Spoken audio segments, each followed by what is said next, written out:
تھوڑی سی زندگی ہے، نفرتیں نہ پالو، بغض نہ پالو، حقارتیں نہ پالو۔ کسی کو اگر غلط راستے پہ تم دیکھ رہے ہو تو اس سے بچانا ضروری ہے، اس سے نفرت کرنا بند ہو گیا۔ میرے نبی نے کتنے پتھر کھائے طائف والوں سے، کتنے پتھر کھائے۔ خود میرے نبی نے فرمایا کہ مجھے سب سے زیادہ تکلیف طائف والوں نے پہنچائی۔ تو جب ان کے لیے اجازت آ گئی کہ حکم دیں ان کو پیس کے رکھ دیں، تو فرمایا نہیں یا اللہ، شاید ان کی نسلوں میں کوئی کلمہ پڑھ لے۔ کتنی بڑی سیرت ہمارے سامنے موجود۔ آپ تو کہتے ہیں یا اللہ پیس دیں ان کو۔ ابو جہل جیسے کی آپ نے اتنی منتیں کی کہ حل انت منتہن عن سب آلہتنا، محمد اب بس بھی کرو، تو نے بہت سنا دیا ہمیں، ہم قیامت کے دن گواہی دے دیں گے کہ تو نے اپنے رب کا پیغام پہنچا دیا، اب بس کرو۔ جس کے بارے میں آپ کو پتہ تھا یہ میری امت کا فرعون ہے۔ بھائیو میرے عزیزو، اگر آپ اپنے آپ کو اہل حق سمجھتے ہو تو پھر آپ کی مثال ایک طبیب کی ہے، اور جو غلط راستوں پر ہے اس کی مثال ایک مریض کی ہے۔ اگر ڈاکٹر مریض سے نفرت کرے گا علاج ہو سکے۔ یہ سن 2000 میں ہم تھے عمرے پر نا، نئی صدی شروع ہو رہی تھی، تو میں سارے بچوں کو لے کے گیا حرم، اور رمضان کا ہی مہینہ تھا، رمضان میں ہی تبدیل ہو رہا تھا 100 سالہ۔ تو تراویح کے دوران وہ جو رات تھی اصل 31 دسمبر کی رات، مولوی یوسف صاحب کو پیٹ درد شروع ہو گئی، تو ہمیں تراویح چھوڑ کے نکلنا پڑا۔ میرے ایک دوست تھے وہاں کنگ عبدالعزیز ہاسپٹل میں ڈاکٹر، میں نے ان کو فون کیا، آج کل ادھر ہوتے ہیں لاہور میں نے کہا اس طرح بچے کو پیٹ میں درد ہے تو بہت زیادہ ہے کہ میں ہاسپٹل آ رہا ہوں، آپ بھی آ جاؤ۔ تو میں اس کو لے کے گیا، تو لفٹ میں ہم تھے، تو اوپر ان کے جہاں کلینک تھا وہاں وہ لے جا رہے تھے۔ اب میں باپ ہوں، یہ بیٹا ہے، یہ ڈاکٹر ہے، تو اس کو آئی الٹی، تو میں ایک دم پیچھے ہٹ گیا، اور جو ڈاکٹر تھا اس نے اپنے دونوں ہاتھ آگے کر دیا، ساری الٹی کو ہاتھوں میں لے لی۔ میں موت تک یہ منظر نہیں بھول سکتا۔ میں باپ ہو کے پیچھے ہٹ گیا کہ میرے کپڑے نہ خراب ہو جائیں۔ اس نے اپنی ڈیوٹی کا حق ادا کیا، اس کا تو وہ کچھ نہیں لگتا تھا، میرا لگتا تھا، اور میں پیچھے ہو گیا۔ وہ اس کا مریض لگتا تھا، تو اس نے طبیب ہونے کا حق ادا کیا، اس نے دونوں ہاتھوں میں پوری الٹی کو یوں لے لیا، اور لفٹ کھلنے کے بعد جا کر اس نے اس کو بیسن میں ڈالا۔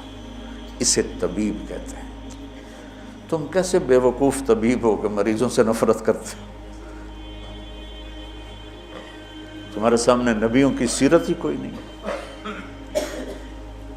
تمہارے سامنے اکابرین امت کی سیرت ہی کوئی نہیں،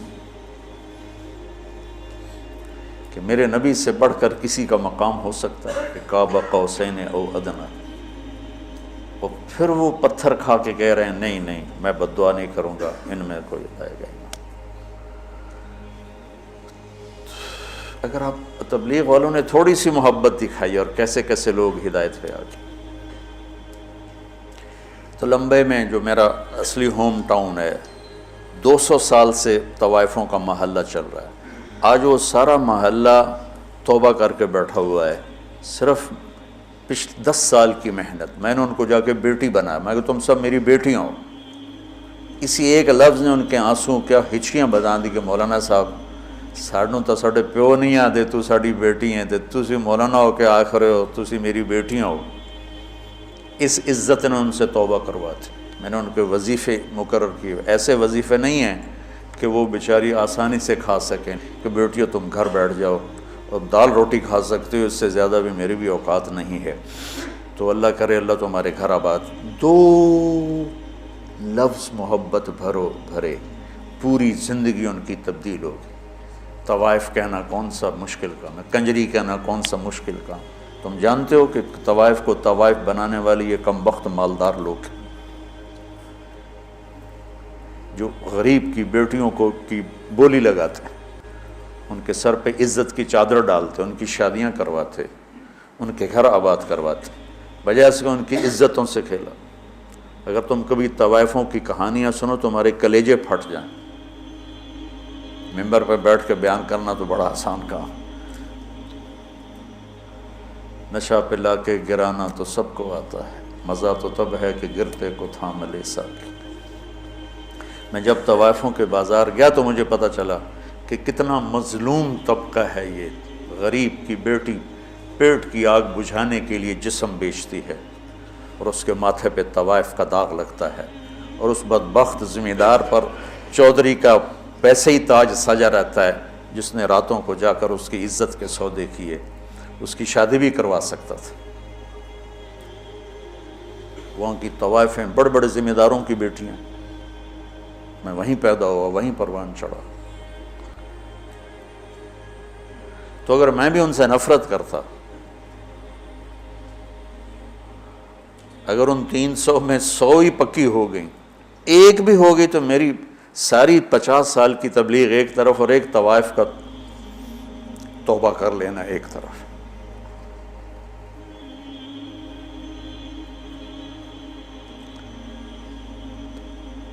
کہاں سے تم نفرت لے کر آئے؟ دکاندار گاہکوں سے نفرت شروع کر دے، دکان چلے گی اس کی۔ طبیب مریضوں سے نفرت کرے، کلینک چلے گا اس کا۔ تم کیسے بے وقوف اہل حق ہو جو اپنے آپ کو صحیح بھی کہتے اور جو غلط ہیں ان سے نفرت بھی کرتے؟ انہیں جہنم سے بچاؤ، ان کی جنت کا راستہ ڈھونڈو۔ جنید جمشید رحمۃ اللہ علیہ ایک دفعہ مجھ سے کہنے لگے، مولانا اگر ایک دفعہ بھی تم مجھے کہتے نا کہ گانا بجانا حرام ہے، تم حرام کھاتے ہو، تو زندگی بھر میں تیرے قریب کبھی نہ تھا۔ تم نے کبھی مجھے احساس ہی نہ دلایا، اور اتنی محبت تھی کہ میں خود ہی سب کو چھوڑ گیا۔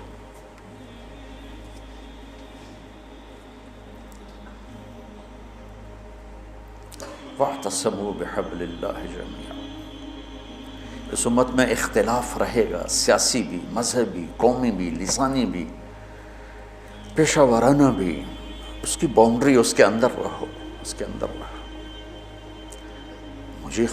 میں اکابر دیوبند کی تحقیق پر مطمئن ہوں، لیکن میں باقیوں سے نفرت نہیں کرتا۔ جو اہل السنت والجماعت کی تعبیر انہوں نے کی ہے، میں اس پہ مطمئن ہوں۔ ہاں جزیات میں ہر ایک کا اختلاف ہوتا ہے، کوئی تقلید جا، میں اندھا مقلد نہیں ہوں، اندھا مقلد ہونا کوئی صفت نہیں ہے، عیب ہے۔ لیکن میں ان کی تعبیرات اور تشریحات کو اہل سنت والجماعت کی تعبیر سمجھتا ہوں۔ اس کے علاوہ جو ہیں ان سے میں اختلاف کرتا ہوں، نفرت نہیں کرتا، نفرت نہیں کرتا۔ میرے منصب کا تقاضا ہے، جہاں مجھے اللہ نے بٹھایا ہے، کہ میں کسی سے چور ڈاکو بدماش سے بھی نفرت، مجھے اس کے عمل سے نفرت ہے، اس کی ذات سے نہیں۔ مجھے اس کے غلط عقائد سے نفرت ہے، اس کی ذات سے نہیں۔ تو محبت تو دو۔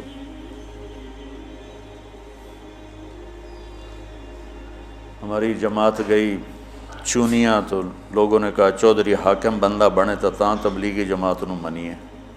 چودھری حاکم وہاں کا بڑا جاگیردار تھا، قاتل، ڈکیٹ، رسہ گیر، قبضہ مافیا، جو برائی لکھنا چاہو سب اس کے کھاتے میں لکھی ہوئی تھی۔ تو ہماری جماعت گئی اس کو ملنے، میں تو نہیں گیا، 2 ساتھی گئے، اس کو اٹھا کے لے آئے مسجد۔ یہ ہے کوئی 93-94 کی بات، کوئی 6.25 فٹ اس کا قد، اتنا بڑا اس کا چہرہ، اور پنجاب والی دھوتی اس نے پہنی ہوئی، چادر، ایڈیاں ٹباں کڑی ہوئی ہیں، لمبا چولا، تو چونا آلا، اور میں سامنے چڑی جا دیا گو بہ گیا۔ اس کی اتنی ہیبت تھی، بڑی بڑی مونچھیں. اب میں کہا یار ایڈی بڑی بلان ال میں کی گل کر، مجھے یاد نہیں میں نے کیا بات کی، لیکن میں نے کوئی پیار محبت کی بات کی تھی جہاں تک مجھے یاد.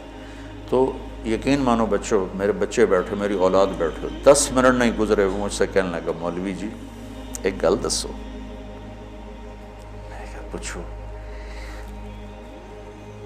بس ایک شرک نہیں کیتا، باقی سارے گناہ کیتے، میری توبہ ہو جیسی. 10 منٹ کی محبت،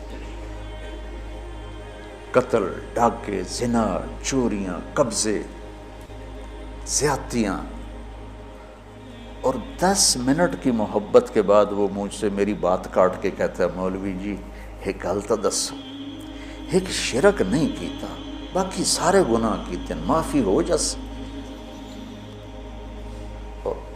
اس 10 منٹ پر اس نے ایسی توبہ کی کہ واپس جا کے اس نے وہ مسجد کا دروازہ ملا اور سارے لوگوں کی زمینیں واپس کی، پیسے واپس کیے، غلط مقدمے اٹھائے، اور 6 مہینے بعد وہ مر گئے. موت سر پہ کھڑی تھی اور اللہ تعالیٰ نے صرف اس کو محبت اور عزت دی اور اس کی پوری زندگی کا رخ تبدیل ہو گیا. تو گھروں میں بھی نفرتیں مٹاؤ، محبتیں پیدا کرو.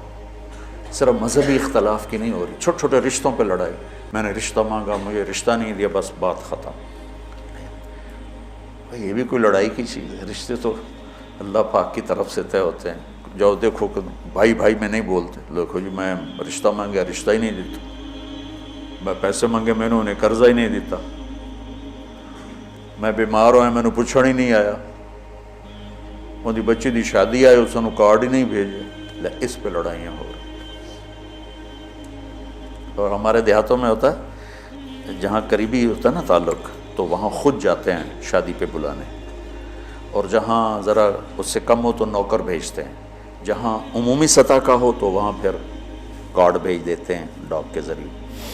تو ایک شادی تھی تو میں نے پوچھا اپنے چاچا مر گیا بیچارہ، میں کہا چاچا جی تسی گئے نہیں ہو تو شادی آئی فلانے دی.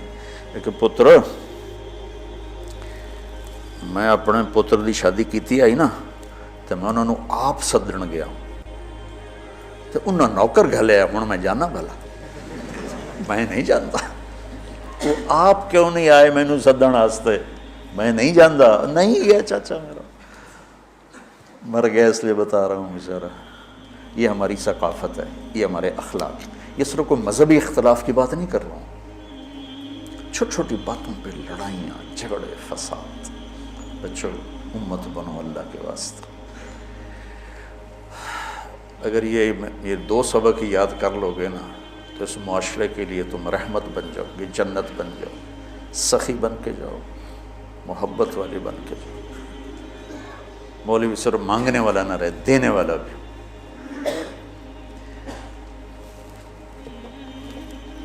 چونکہ انگریز نے اہل علم کا تصور بہت دھندلا دیا. اللہ کا شکر ہے تبلیغ کی برکت سے اس میں بڑی تبدیلی آئی ہے، لیکن ابھی بھی فاصلے بہت زیادہ ہیں. اللہ ہمیں عمل کی توفیق. سبحانک اللہم و بحمدک اشہد ان لا الہ الا انت استغفرک و اتوب الیک. ربنا آتنا فی الدنیا حسنہ وفی الآخرۃ حسنۃ وقنا عذاب النار. ربنا هب لنا من ازواجنا وذریاتنا قرۃ اعین واجعلنا للمتقین اماما. اللہم اشفنا بشفائک وداونا بدوائک واعصمنا من الوہل والامراض والاوجاع برحمتک یا ارحم